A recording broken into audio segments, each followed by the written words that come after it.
Welcome to the CEN show, a platform where we learn from the world community.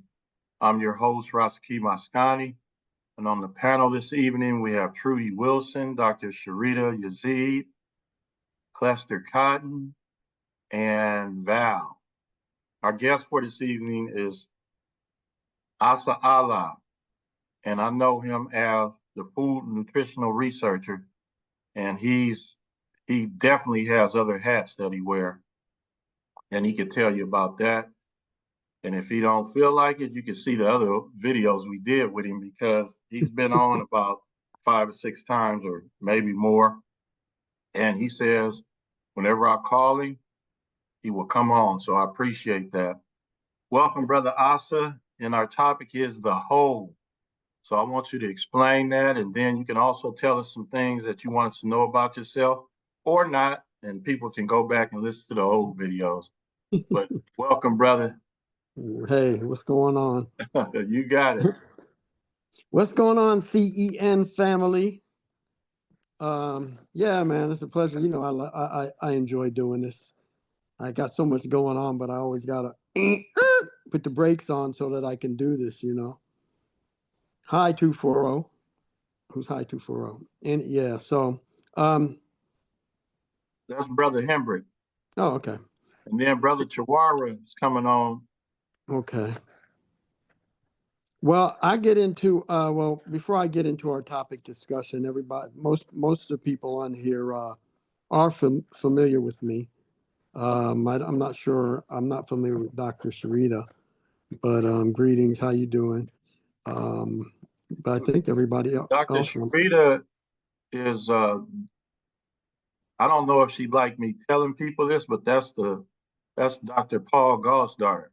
Oh, that's a pleasure. It's an honor. It's a pleasure.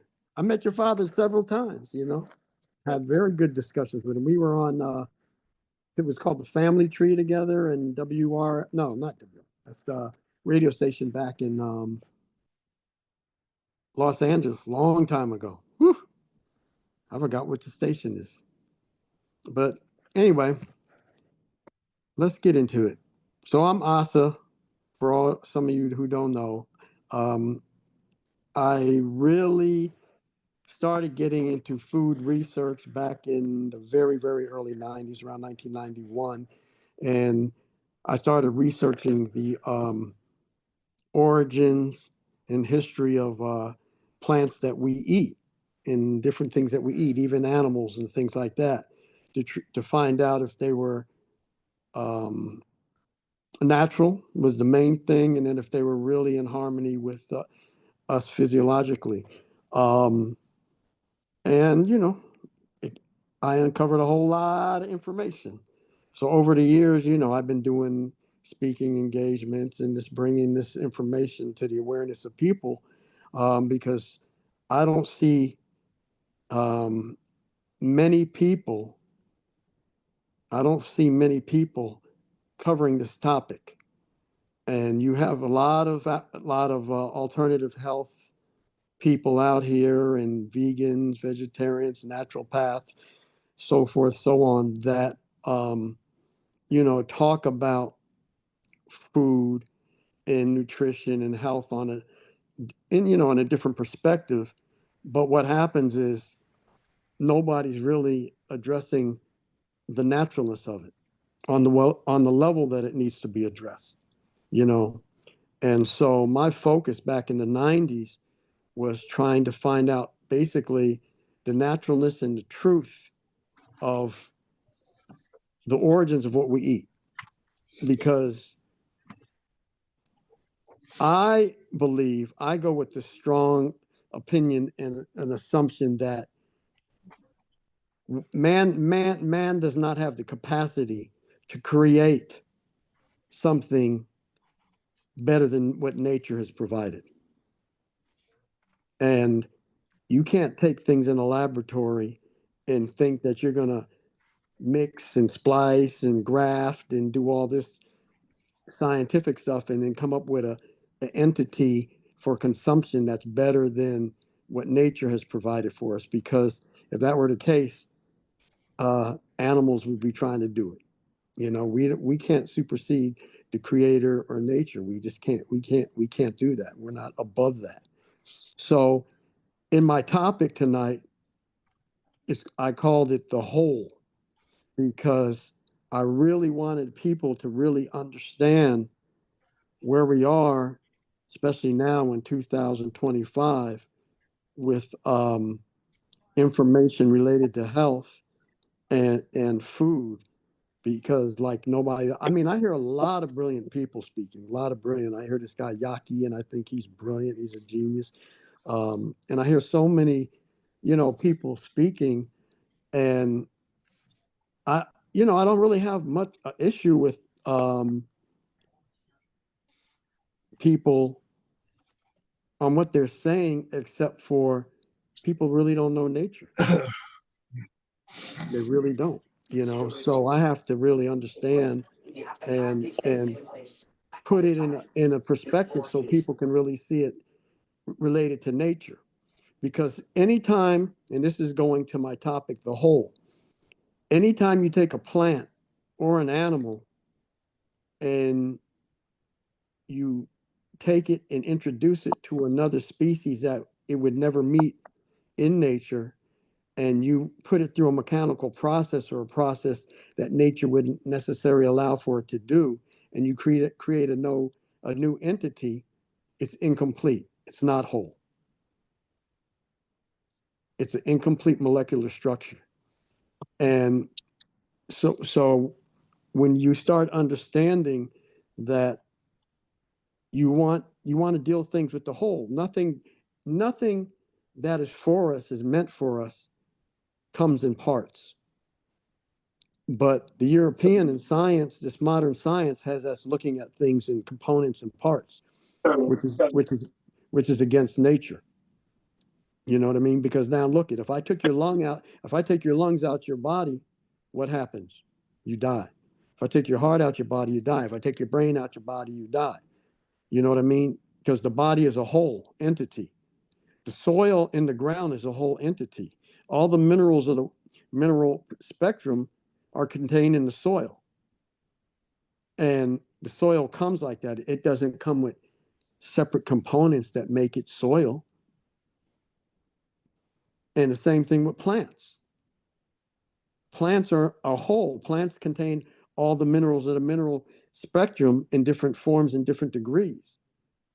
But when nature provides and makes that plant, those degrees are in harmony with you, because you're just a reflection of that plant, because you're a reflection of the soil, because all the minerals that are contained in the soil are in you, and all those minerals are in a plant, and they're in all natural life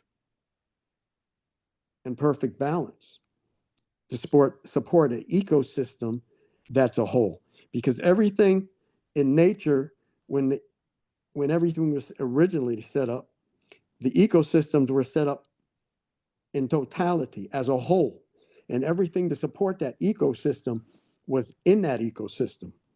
You had the rain, the wind, you had the soil composition, the plants for that ecosystem, you had the animals for that particular ecosystem, which made that ecosystem a whole.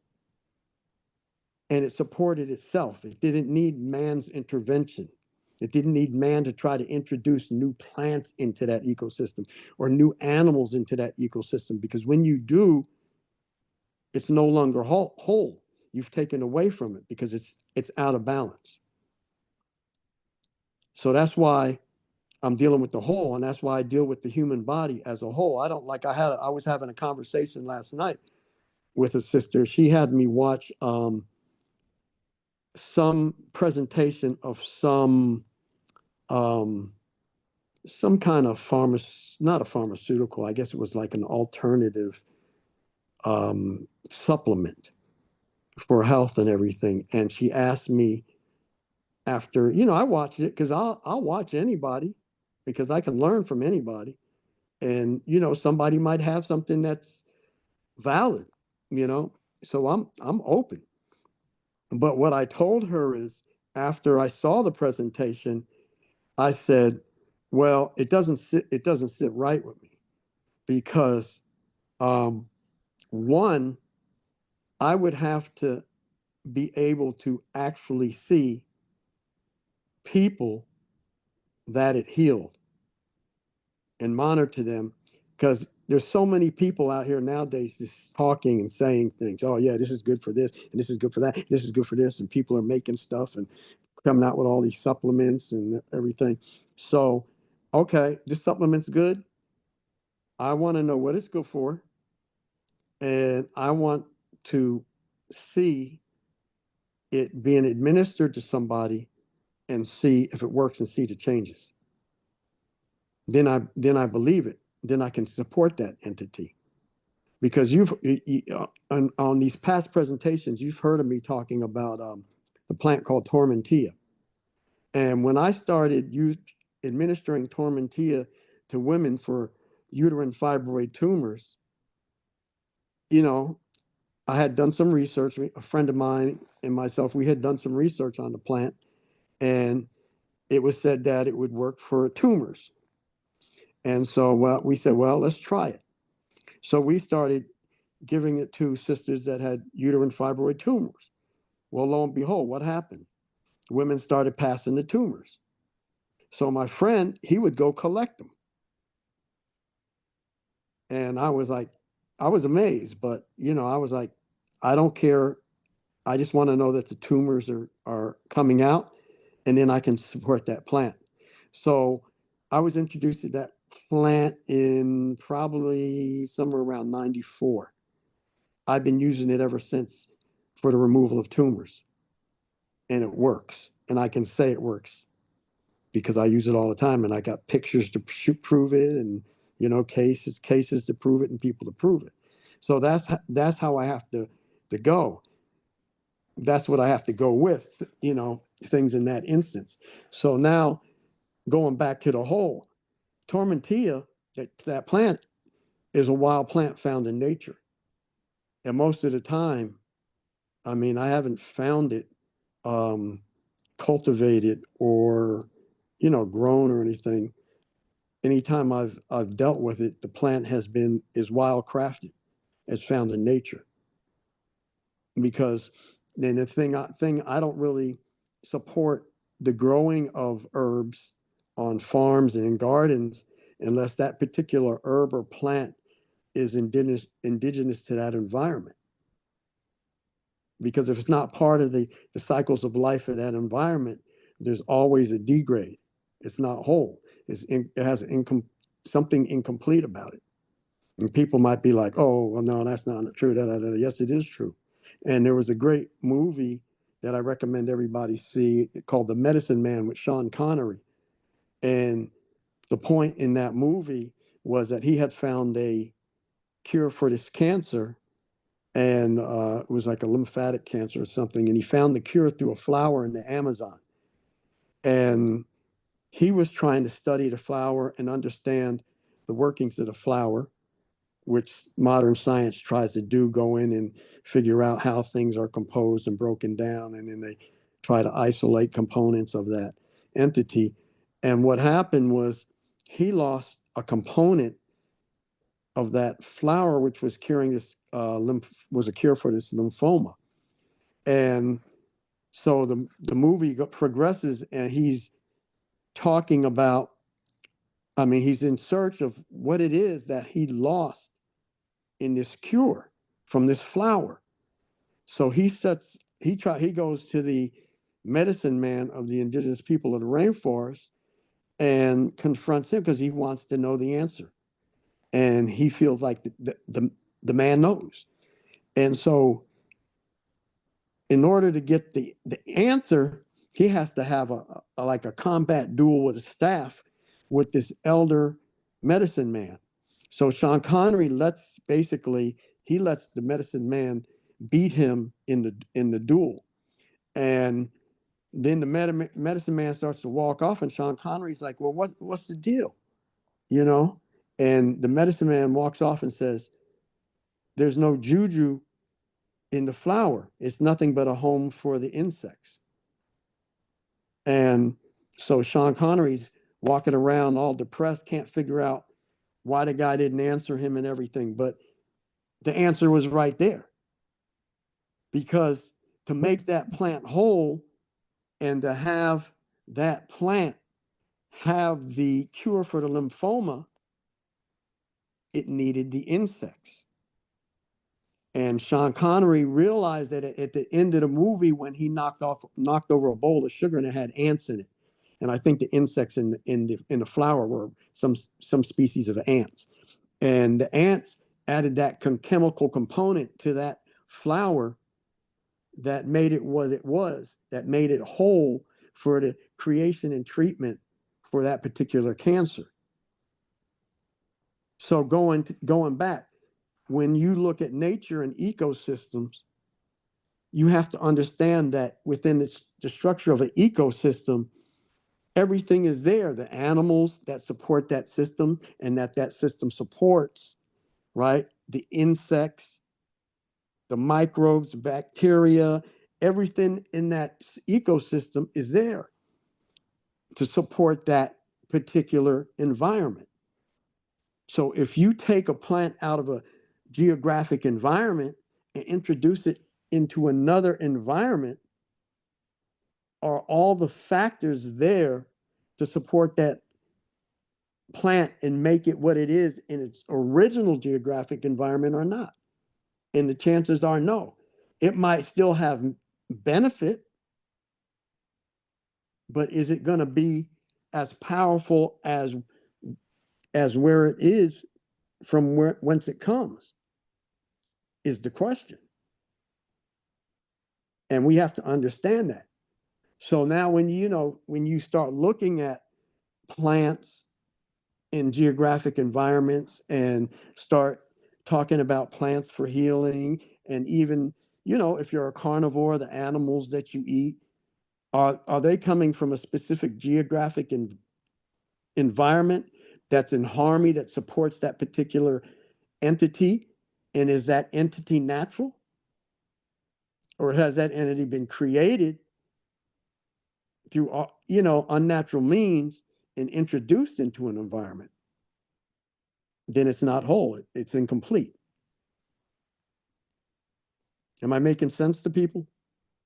You're making sense to me. So now, when you have these plants and these herbs that's grown in locations which makes them whole, Mhm. and then you find out the benefits of it, and then if you don't take the plant with you and try to grow it where you are in the locations where you dwell, so that means wouldn't you have to have some type of system that will ship those items to you, and then also be in harmony so you can have a free flowing economy? And well, what I'm getting at, I understand what you're saying. you understand what I'm saying? I'm So totally. now, would the challenge be the people who's involved, the systems, the people like your buddy Trump? You know, how do we make this? Well, I just had some thoughts. Let me go to the panel, man. Okay. Well, I before you go go to to let me say something before you go to the panel. Okay. All right. So, because what you're presenting is really awesome, right? And when I used to do the lectures on food and everything, I used to explain, and I used to use potatoes or tomatoes is a perfect example. All right, because only place that tomatoes grow on Earth in nature is in Central America. That's their location. That's where the Creator, divinity, nature put them, right? Potatoes are from South America, the Andes Mountains. So what happens when the conquistadors came over to this hemisphere and got introduced to all sorts of different plants and different things? What did they do? They took that stuff back to Europe, and then they started to try to make the stuff grow. But what happens is it wouldn't grow. Like, I don't know if anybody people know about potatoes. I'll give you a quickie on the potatoes. Potatoes came from South America, right? They brought them back to Europe. They started planting them in Europe. But what they found out, they growed well initially in like Ireland and England and Scotland and that region of, like that's northwest Europe. So they planted them, but they're not obedient to nature. They don't let nature support you. You know what I mean? Like the mentality is we're above nature.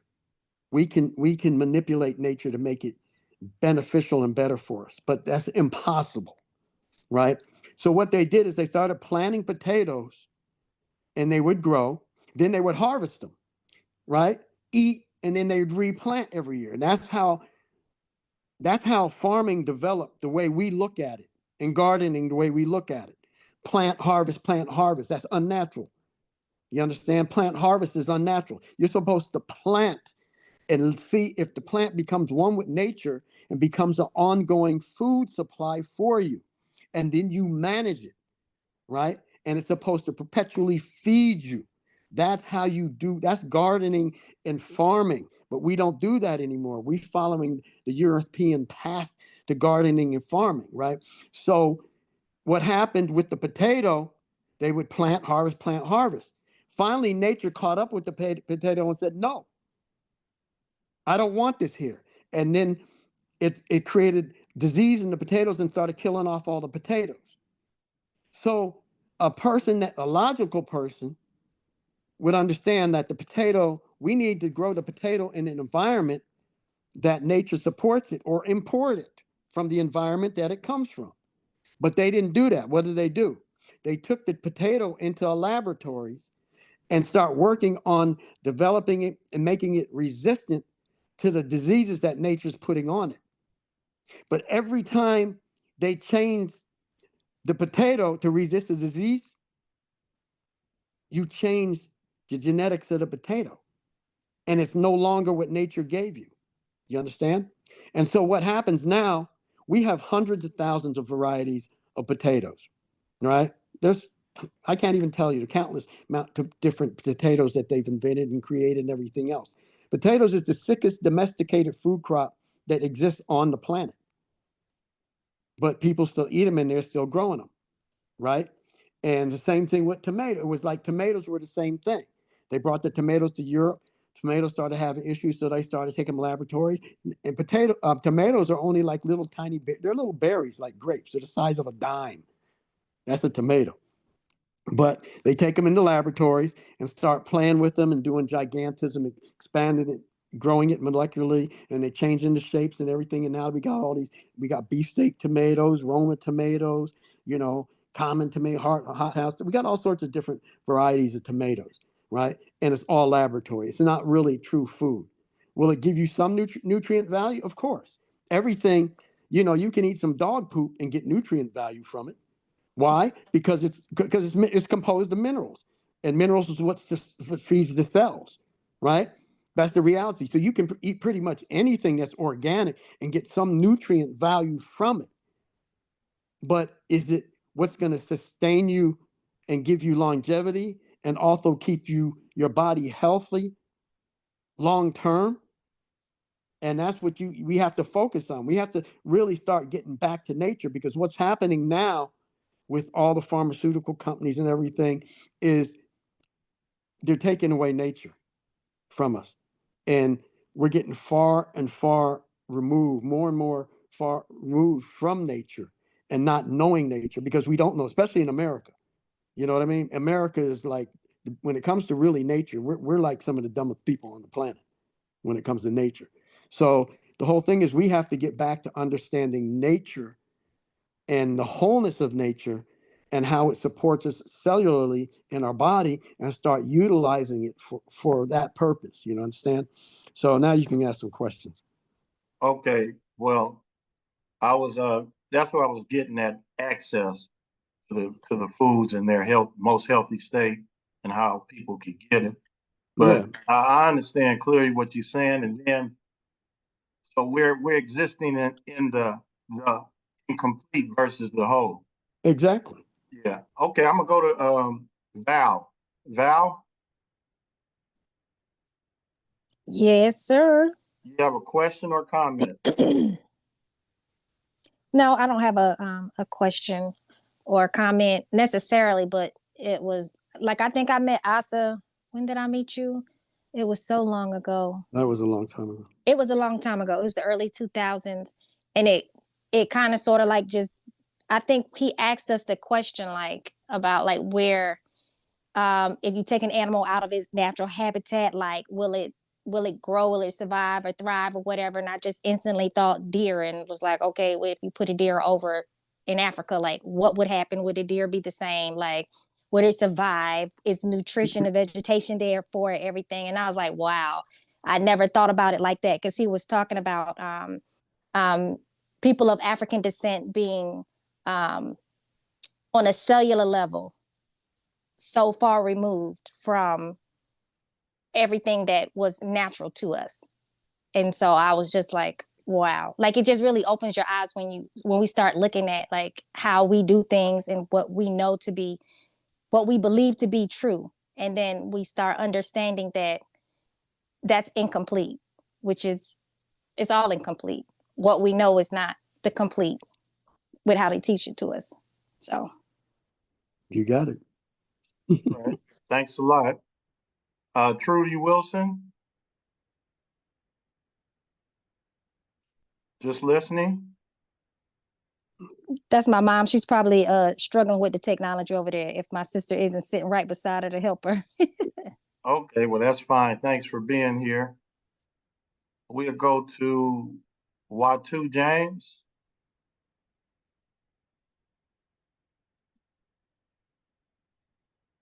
Yes, you're just listening. Uh, Cleaster Cotton. Yes. Yes. Cleaster, okay. Yes. Yeah. So most people are just listening. Okay. Let's go to Professor Amin Ra. You got to unmute, Professor Ra. You have a question, comment?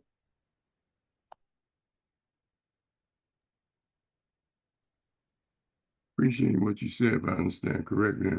Again, we want to welcome you here, brother. Your wealth of knowledge and your studies and your vision and understanding of nature and how it helps people to be more healthy. Just a couple questions that I have. Do people that live in the country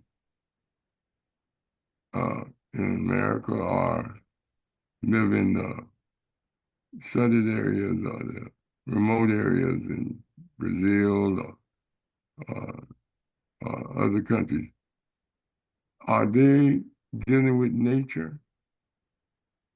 Generally, they're Yeah. more exposed to nature. Now, whether they are conscious enough, um, it's like America is very difficult because of the history here. You know what I mean? Because there's so many things like so before, let's say, uh, before when's I don't remember now the Industrial Revolution and everything, or when they came up with the food groups and all that. But prior to that, we ate. Our descendants ate more healthy, even though they would eat lower qualities of meat. Like eating, chitlins and eating pork parts and all that kind of stuff. But they relied heavily on plants. But most of the plants they were introduced to were plants that they were introduced to by the European, which were plants that were developed and brought here, like collard greens and kale and things like that. You know what I mean? Mustard greens is natural, but they have unnatural variety of mustard greens now too. But mustard greens is a natural plant. Collard greens is not a natural plant. But um, if you grew up in a very rural environment and learned the environment and was taught to um, wild harvest wild plants that just grew in nature, then you would be doing better. countries like Brazil and Central America, countries of Central America, they're more exposed to natural because there's more variety of natural things growing in those environments. And so they're just more accustomed to dealing with natural things more than Americans. That's why I said earlier that America is kind of like the worst place, because they brought so much stuff here and introduced so much stuff here and just basically programmed us on eating all the garbage and junk that we eat here in America. So we're not really locked into nature the way we should be and understanding the things that we can eat. Like, I know that my mother, when she was a little girl, she grew up in Chicago, and her mother was from Jamaica. Her mother used to go out on Chicago and walk around and pick dandelion greens to make salads and stuff for the family. So there's things, but when the average person in America, you ask them, do they eat dandelion greens? Most people probably don't. They'll know dandelion, the plant maybe that grows, that's considered a weed, but they won't know the benefits of it. And very few markets are going to sell dandelion. You got to go to a health food store to get some, cultivated dandelion greens if you want a dandelion green. So there is definitely, there's definitely plants. Some people, it just depends on the individual, the family, the background of the individual, whether they are exposed to really eating from nature. But definitely in more rural areas, people are going to be more familiar with nature. So what you're suggesting is that people need to, our schools, our family need to teach their children about and learn themselves about the various plants and the various things, and Right. bring them up on it, because at one time we were food gatherers. Exactly. And you berries, nuts, and various forms of greenery that's on the continent. But my other question to you: how do you feel about veggie burgers and veggie things? Because that's they pushing that commercially. I look at America as a big food dealer. Yep. I mean, they deal food like drug dealers deal drugs. And they just cut it, they stretch it. You don't know what you're getting, and especially when it's in a can and in a package, But my point to you is, how do you feel about veggie burgers? Veggie burgers are really bad for you. But do I eat them? Yeah, sometimes I do. Do I enjoy them? Yeah. That gets into that whole thing I talked about before in previous shows about because we eat for enjoyment, right? But Pleasure. first thing you have to understand is the pharmaceutical industry. The pharmaceutical industry is responsible for our food, right? The grocery stores, the commercial grocery stores, and even, most what they call natural food or health food stores are influenced by pharmaceutical companies. Pharmaceutical companies produce almost all the seed for commercial use in the United States. They make the seed, they program the seed. There's a great book, I've mentioned this before. There's a book, if anybody wants to look for it, called Altered Harvest by a guy named Jack Doyle. You need to read that. He breaks all that stuff down, how they go in and scientifically they can basically design any table characteristic that they want in a particular fruit or vegetable. And they're doing that. You know what I mean? And they're doing so much gene splicing and everything. So, and that's another topic of discussion, how you offset all that stuff. But going back to the most veggie burgers are based off of protein because modern science thinks that they need to push protein. Why? Because the pharmaceutical industry has, that's it. Altered Harvest, Jack Doyle. So the fate of the world's food supply. But the pharmaceutical industry pushes this idea of protein. The idea of protein is killing the world. Protein is the #1 cause of degenerative diseases worldwide. The concept, because everybody, I need to have my protein. We need to eat protein. We've been sold that concept, but protein creates one of two things in the body: uric acid or carbonic acid. All degenerative diseases, whether it be sickle cell anemia, bursitis, arthritis, diabetes, are all fed by protein. So we have to get out of that ideology. But when they make veggie burgers, they make them with protein in mind. So now you got soy isolate protein.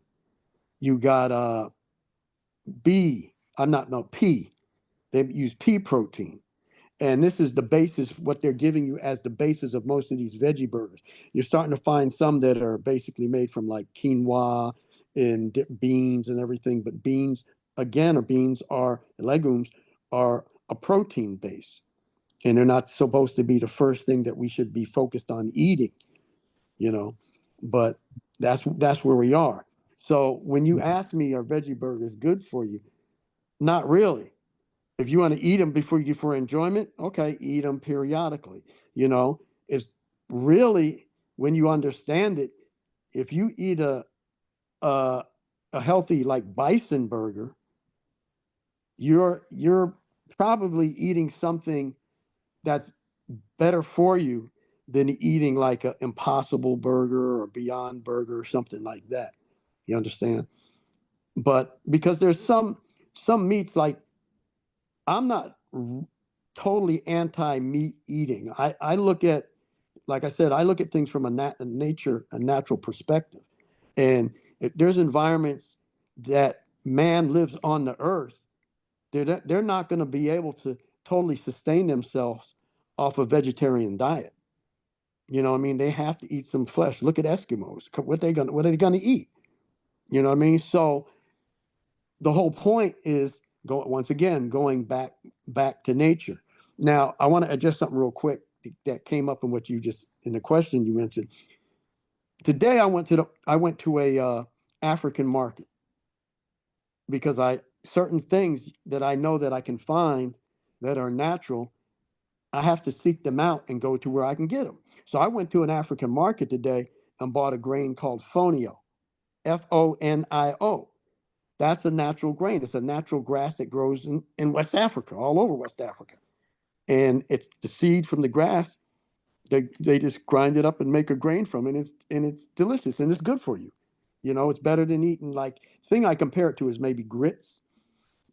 And it's good for you. So the thing is, when it comes to food, you have to find the places, and there's places all over that distribute food from different indigenous environments, and you can do that. Like in Atlanta, I go to a place called the DeKalb Farmers Market because they bring food in from all over the world, because probably 95% of the people that work in that market, and there's a lot of people that work there, are from Africa, right? So they're importing stuff from all over Africa, all over Central America, South America. They're importing all this stuff so that you have access to it.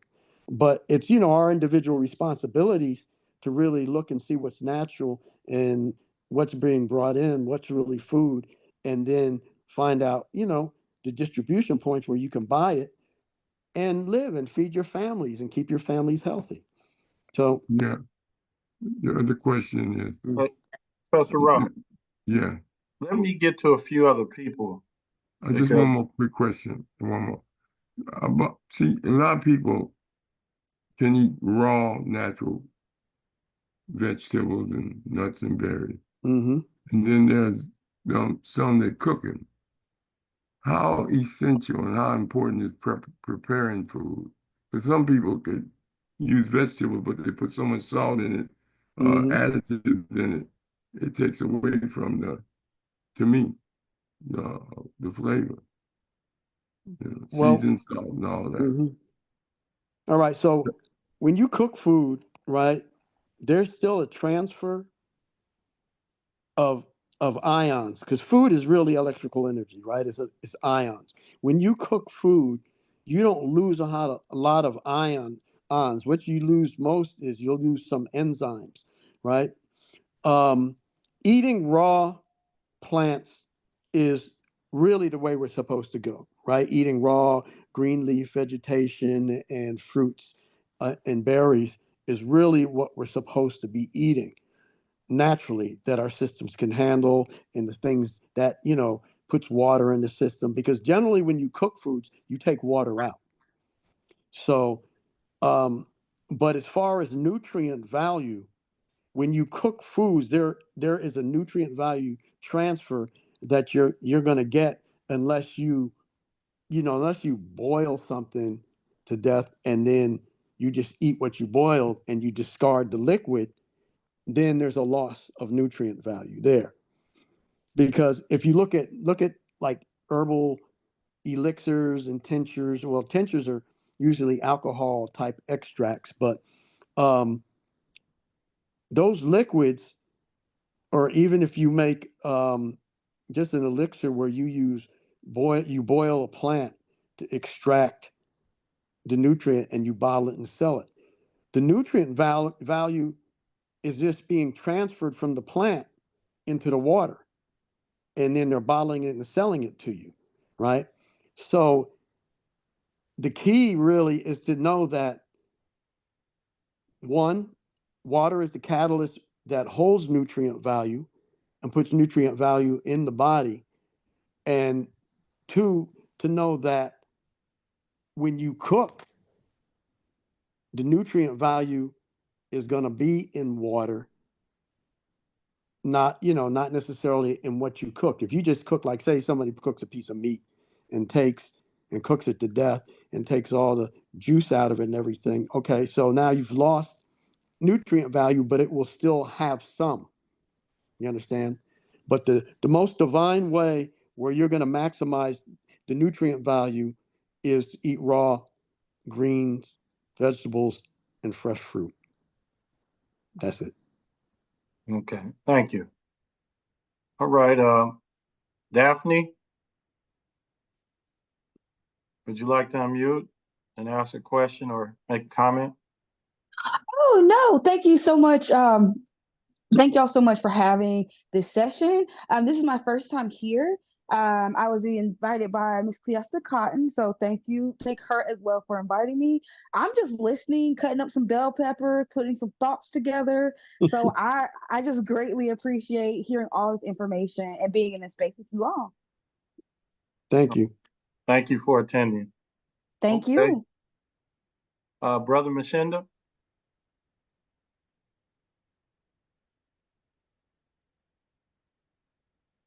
Just listening. Brother Ahi?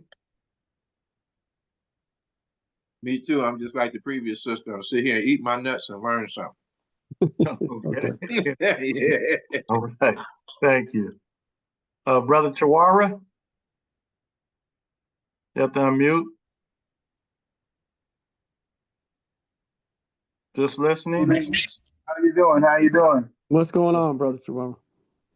Hey man, I'm alive, I'm living, I'm giving thanks, I'm immortal, I'm divine, and I'm listening to all this immortal and divine discussion that we're having here. Okay. You know, and, just to let you know what I'm having for dinner today. The sister said she was cutting up some bell peppers. I just got through cutting up some pokeweed and dandelion and some blue violet. You know, that's what I'm having for my supper today. Fixed it up with a couple of carrots and some celery. You know, Mm-hmm. so I'm really appreciative of the angle that you're coming from, brother. Okay. It's a beautiful thing. I endorse what you're saying 1,000,000%. Thank you. One of the things that brother Rasakia spoke about, the plants, and had you had mentioned that, especially with the piece about with Sean Connery in the movie,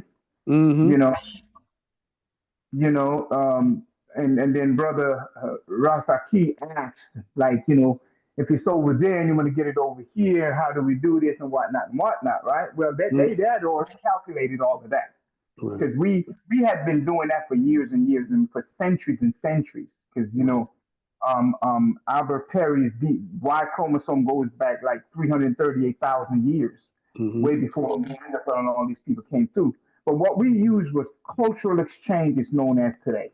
Right. The mere fact that we would travel the earth, because travel was free. There were no borders, no visas necessary, and all this business.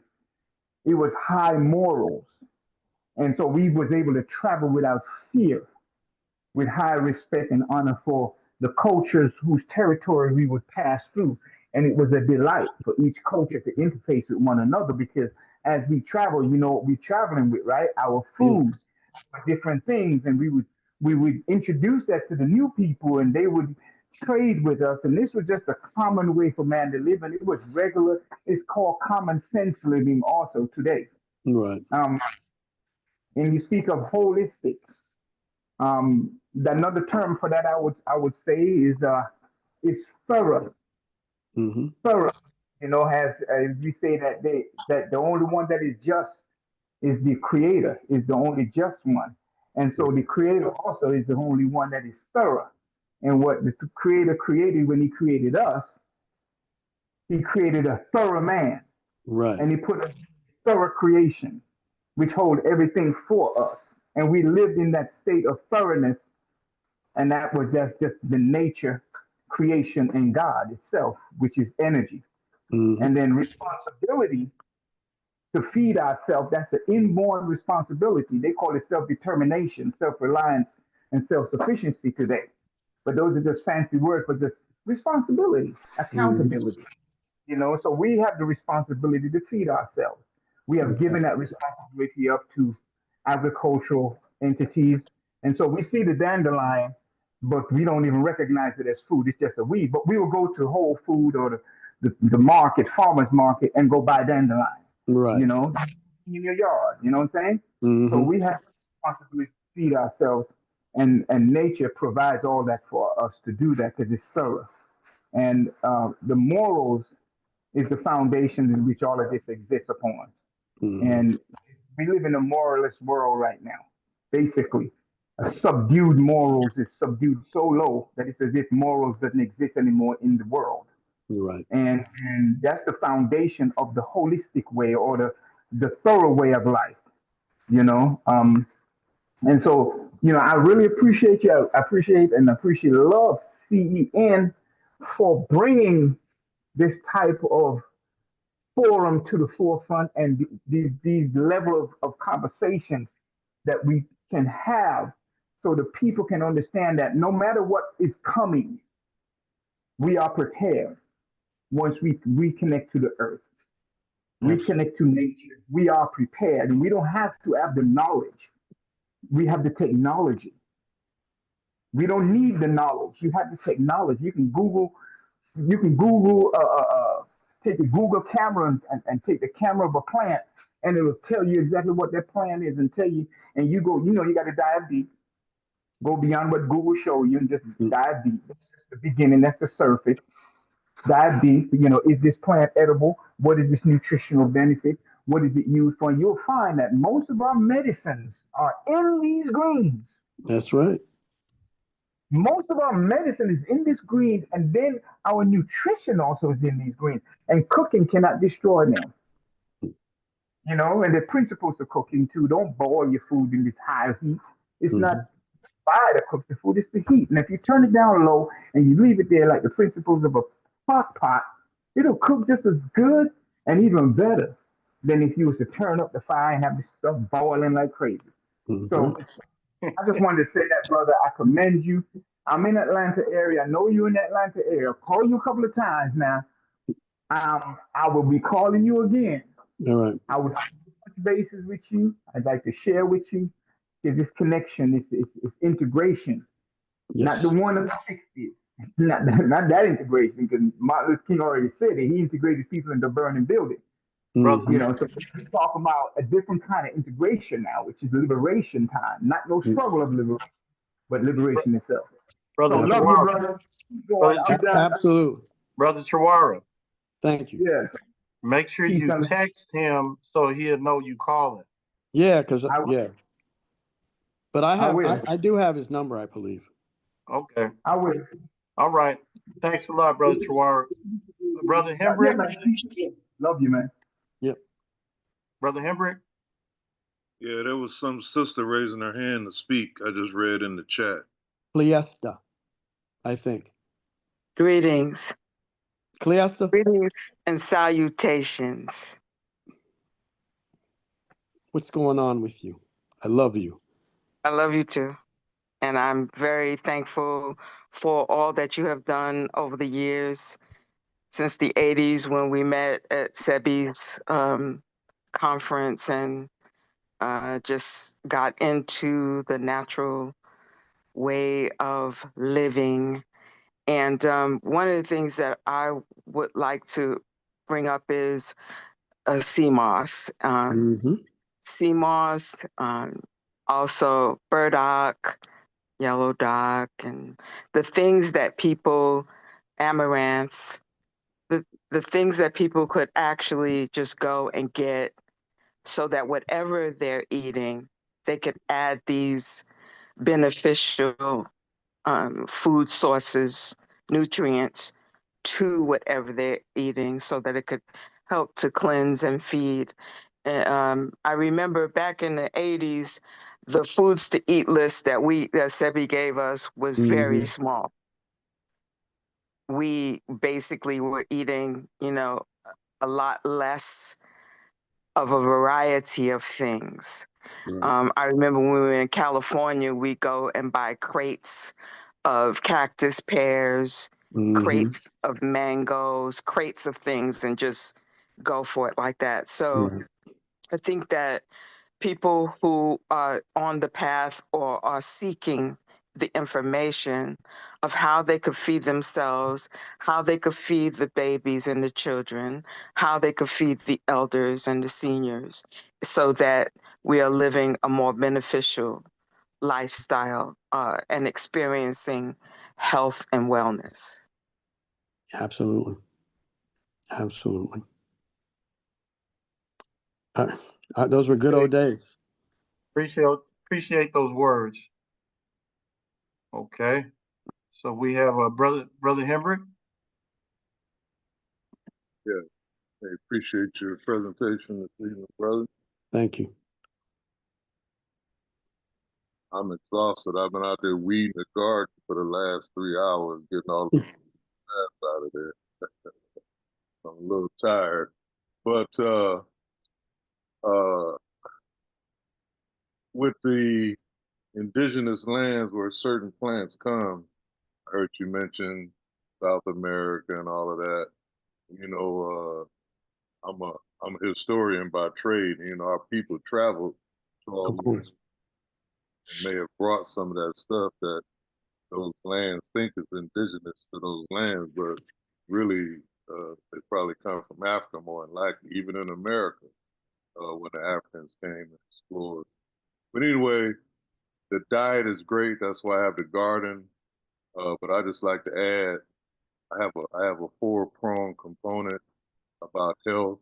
Diet is one that's really essential. Exercise, rest, and no stress. With those 4 components in balance, a person can live a pretty healthy life. Absolutely. That's all I want to add to the. Oh, I want to ask you this question. You know, I do a lot of reading on ancient African history, and I barley a lot. And I worked with a brother back east in terms of barley being used. This is the sister that Dr. Goff niece. I buy it from you guys all the time as a uh, herb that rids tumors of the body. Also, I've seen it work firsthand over the last 35 years with various people. With some other stuff involved spirulina and staying away from red meat and white stuff. white bread, sugar, all those things, which I stay away from also. Even my juice, I go to a juice place where they squeeze it right in front of me. I have my refrigerator. So I just wanted to ask about the barley. Had you ever run across any studies or barley and the benefits of that? You know what? I have not ever researched barley in depth. Matter of fact, now that you brought it up, maybe I'll go into it tonight because I have a library of books on the ancient migration of edible plants. Um, so I'll look into that because I'm not sure. Um, I'm not sure, what they've done to it. I know that there are hybrid versions of barley. I do know that. But to the extent I have no idea. So, A lot of the ancient African history that I read, mm, food, barley is mentioned quite often. mm-hmm. Explaining what it does, what the benefits are. Just explain. Matter of fact, I'm reading a Tropical Dependency by Lady Lugard right now. Travel routes that went Mm. to Africa and West Africa all the way up into Asia. But so anyway, Yeah, appreciate what it. my research, okay, so what I would do is I would go into the research on barley and find out if how many times it's been hybridized and who has hybridized it. You understand? And find out where where the original geographic location of the barley is, and basically just see what they've done to it. You know what I mean? Because it's like wheat. You know what I mean? There's hundreds of thousands of varieties of wheat now because there's actually a so-called university in Mexico that was designed for the development of strains of wheat. So if something's a cereal grain, they play with it. Barley's large enough and I know that they have played with it. I just don't know to what extent. Things like chia seeds, amaranth seeds, they haven't tried to play with it because they say it's too small for them to really manipulate. So they haven't messed with it on that level. But cereal grains such as like corn, barley, even where's one spelt, kamut, those grains, the cereal grains, they have messed with. So I'm going to do that. I'm going to focus on in the next couple of weeks of really doing some in-depth research on barley because I never have. You know what I mean? The stuff I buy is called barley grass. Okay. Maybe Dr. Goss' daughter who's listening, maybe she can comment on that because I buy it from her store. Okay. Yeah, I don't know. Like I'll give an example. So, like wheatgrass. Wheatgrass is so removed from nature that is actually dangerous to the human body now. It's a very acidic, it has a very acidic pH, and they tell you not to drink more than 4 ounces of it a day or something like that. But the problem with wheat is like in the growing of wheatgrass, natural grasses don't germinate and sprout the way wheatgrass does all the time. See, natural grasses and natural seeds have a germination and sprouting time and season. And if you plant that particular seed or entity in the ground or in a pot, it's not gonna just grow anytime you just plant it. You understand? That's adverse to nature. So, yeah, so I would have to, like I said, I'll go into it. I'll go into it real hard, and just find out, where a barley came originally, its original origin, where it was first, identified and discovered.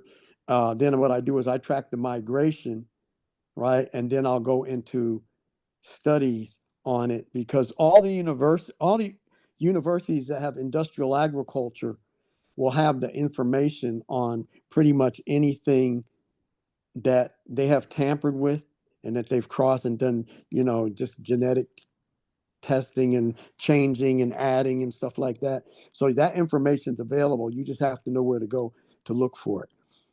So I'll definitely get in it. I'll get your information from the host here, and I'll let you know. I'll let you know what I can find on it. I have not a problem. It's what I do. I think it can start in Egypt. Yep. Anyway, my last point, as far as my gardening goes, I've been gardening for the last 3 years. Okay. I've grown great corn. Okay. What I do is after I harvest a crop, I'll turn my dirt over and I'll put I get a truckload of organic compost and I rotill that in my soil. And the last time I added a little potassium. Okay. But I really need to get my soil tested. But even with that, like I've tried to grow a winter crop this past winter. Wintertime, like cabbages and turnips and broccoli and stuff. And I didn't have a good yield on my harvest because the winter wasn't really a winter. We only had like a week of cold days. Supposedly conducive to being grown in the wintertime. So any speculation about what happened with my No, because I don't, like I said earlier, I don't know if you were listening to me earlier, if you were on the call earlier. I'm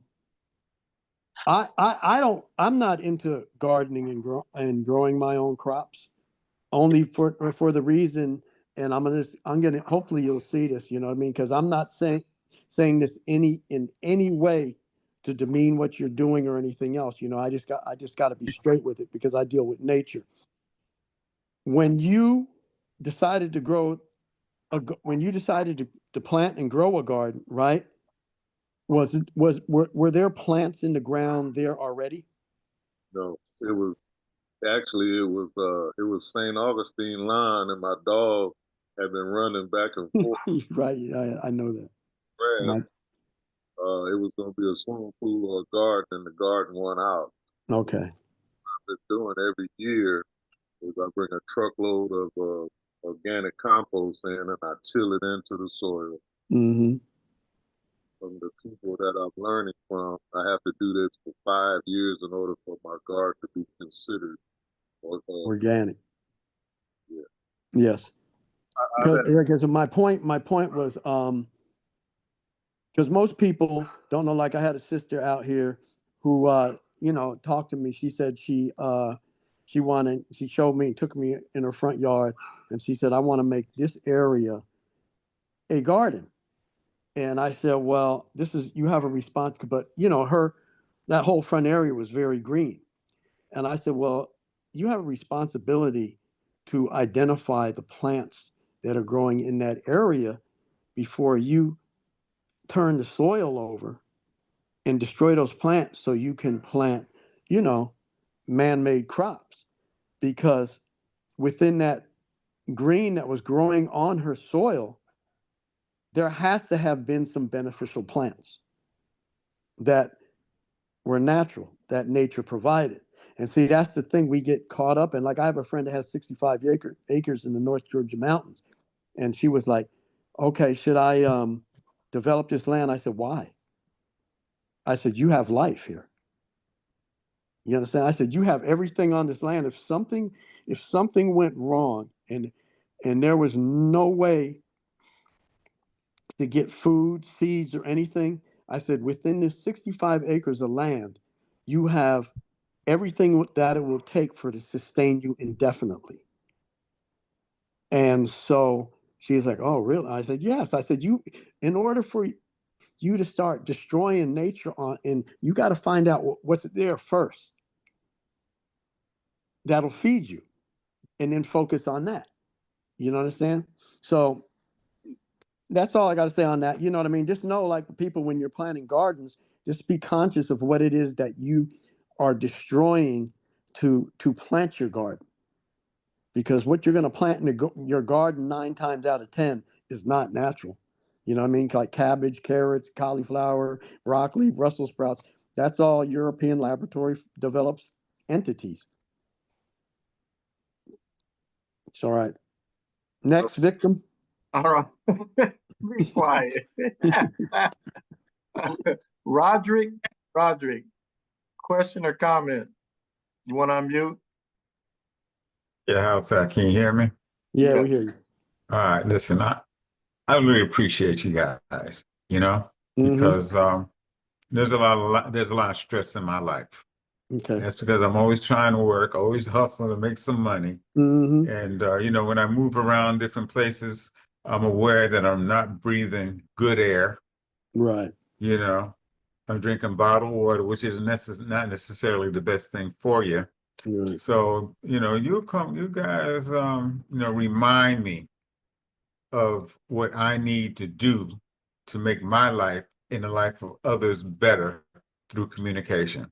And so I just wanted to just drop a little something on you. I really appreciate everybody who helps enlighten myself as well as other people. And thank you, Cleas, for letting me know about this. Blessings to all of you. All right. Thanks, Roderick. Thanks for attending, and everybody's welcome here. We're here every week, twice a week, sometimes more than that. So I appreciate you coming out. Okay, well, I think we have talked to everyone in the room here. So we could do our close, and then also we can get some last tidbits from you about the whole. Did you talk to Daphne? Yes. Okay. Did you talk to Mashinda? I didn't hear Mashinda. I saw him up there. Mashinda's gone. He was here. He just was listening.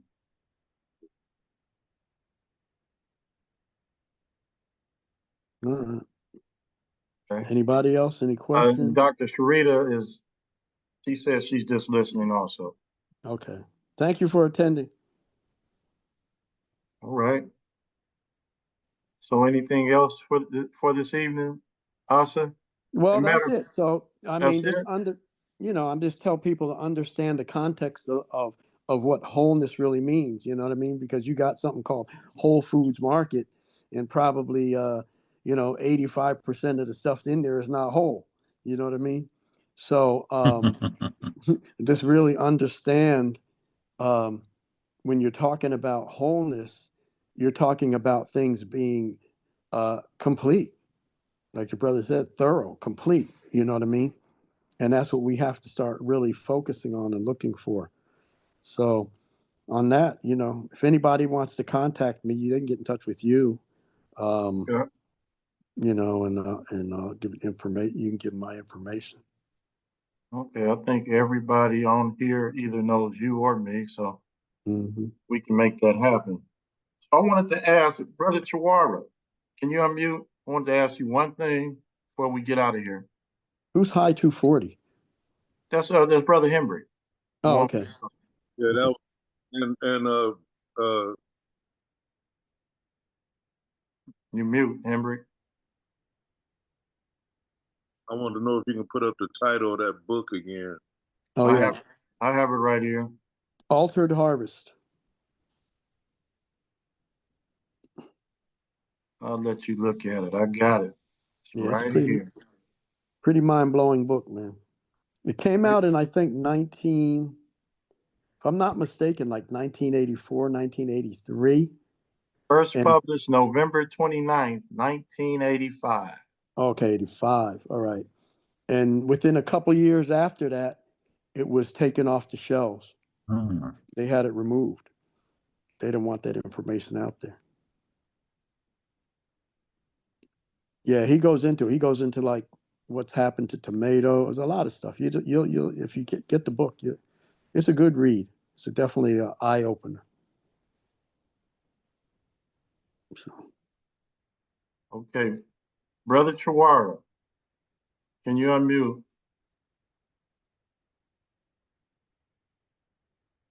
What happened to Brother Chiwara? I wanted him to define this one word. What word? Marauder. Do you know that word? Marauder? Marauder. Yeah. You know what that means? Yeah. Huh? Yeah. Can you define it for us, please? How can I? Marauder. Marauder. It's like the conquistadors were marauders. You know, somebody that comes into something and basically just tears it up, doesn't have respect for it. You know what I mean? They just come in and turn it into chaos. That's a marauder. Colonizer. A colonizer? You know what Defo. that? Yeah. Okay. All right. Thank you for Exactly. that. The So, Professor, colonizers were marauders. Yeah. Go ahead. yeah. Yeah. Yeah. Professor Rye, can you unmute? Yeah, bro. Who do we have next Tuesday? Or what's the topic for next Tuesday? We're gonna have a celebration of brother Jerry Davis, who went to Cal State Long Beach, was one of our outstanding Black student union leaders who made his transition this past year. And we're gonna just recognize him and talk about his history by way of talking about Long Beach also and the Black movement at Cal State Long Beach. Okay. By honoring him, the morality of remembrance, and those that fought the battle, you know, that transformed that school into a Black consciousness school. All right. Yeah. All right. Thanks a lot. And next Wednesday, we have Mr. Bobby. Mr. Bobby is the co-host of the Counter Racist Code Show with Neely Fuller up until Neely Fuller's death. And they have a show that they're doing on Tuesday mornings to continue that journey. So he's going to be our guest. We're going to interview him. I will have a guest host to help out with that, Brother Muko from Baltimore. So thanks for coming, everyone. We're going to take our pause. Each one teach one in Conscious Corner.